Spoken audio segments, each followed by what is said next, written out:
નમસ્કાર. નાનકડી એશા આ વર્ષે જ શાળામાં દાખલ થઈ હતી. તેમના મોમ ડેડ બંને જોબ કરતા હતા.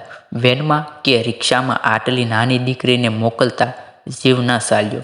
બીજા મોટા છોકરાઓ તેને હેરાન કરે તો એટલે તેમનો નોકર સોમજી વર્ષોથી કામ કરતો હતો.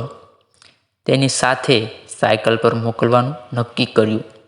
શાળા પણ ખાસ દૂર નહોતી એટલે વાંધો ના આવે એ વિચારથી માતા પિતાએ દીકરીને બાબતની ચિંતા ઓછી થઈ ગઈ. એક દિવસ સવારે સોમજી એશાને લઈને નીકળ્યો.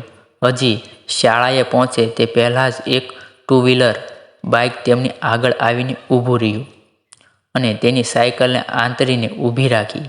સોમજી ગજ્યો, "એ છોકરા, આંધળો શું? તારી પાછળ બેઠેલી આ છોકરી કેમ આટલી બધી રડે છે?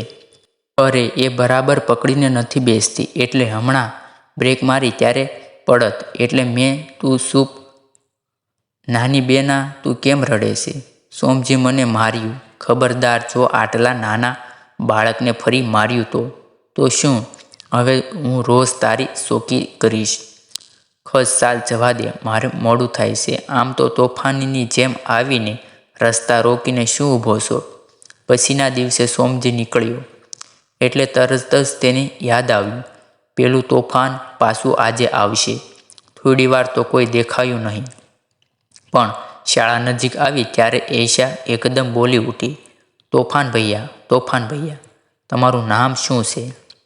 "બેની, એશા મારું નામ છે." "નામ શું છે? ખબર છે તને?" "હા, તોફાન ભૈયા." સાંભળીને ત્રણ જણા હસી પડ્યા. થોડા દિવસ આવી રીતે સોમજીની ચોકી કરી પણ કંઈ વાંધાજનક ના જણાયું.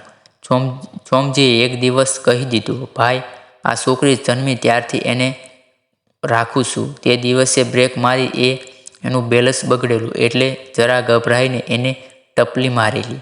"અમારી પાછળ તું ખોટો સમય ના બગાડ. તું બીજા જરૂરી કામે લાગ. તારું નામ શું છે?" "સાહિલ નામ છે, પણ આ એશાની જેમ કેટલા બાળકો મને તોફાન ભૈયા જ કહે છે." "એશા, તને કે તારા કોઈ ફ્રેન્ડને કંઈ પણ તકલીફ હોય તો મને બોલાવી લેજે." તે દિવસે 3 જણની ટીમ બની.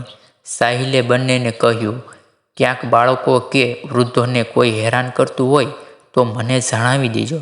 આ લો મારો મોબાઈલ નંબર."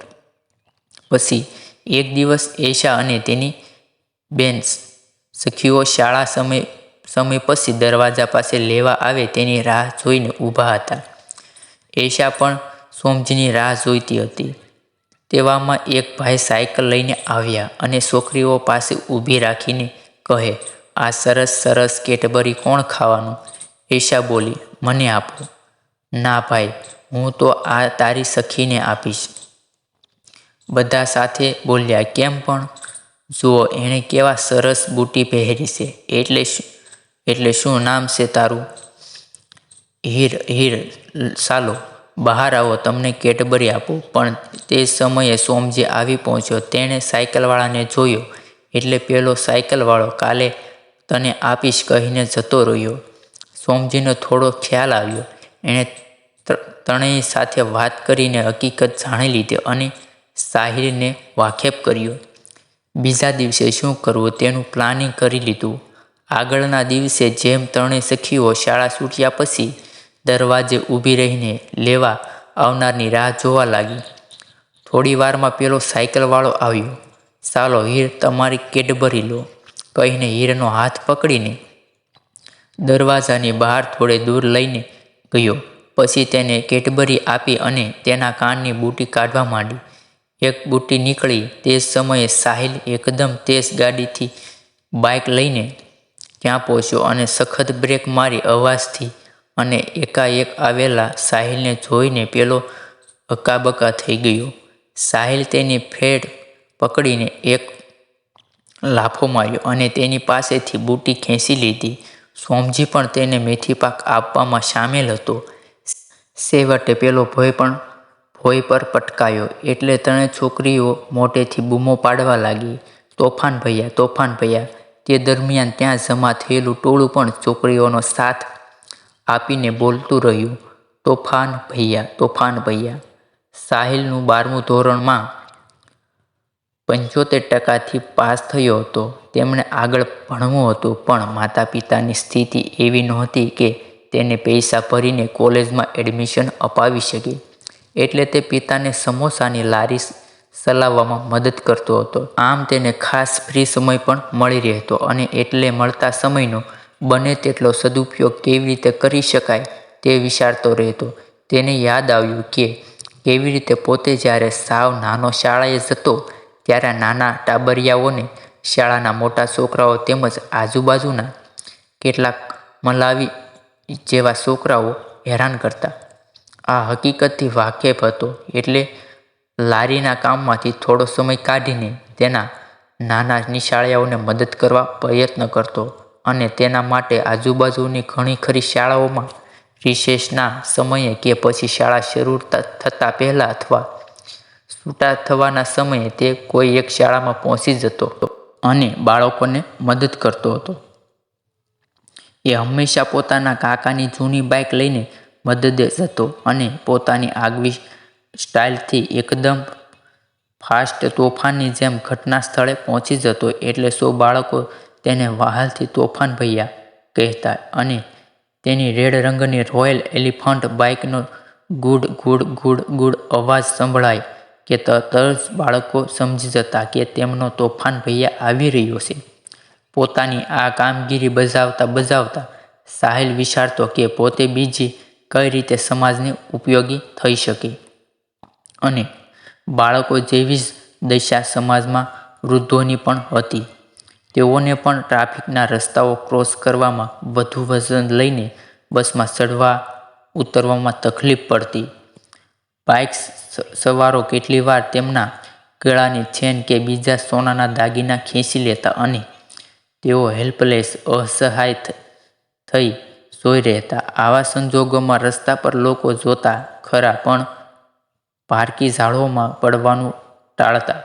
શરૂઆતમાં આ બધી વાતોનો ખ્યાલ સાહિલને નહોતો, પણ એક દિવસ એ કાકા પાસેની બાઇક લઈને નીકળ્યો ત્યારે તેણે એક વૃદ્ધોને બંને હાથમાં વજનદાર થેલીઓ લઈને ઊભેલા જોયા.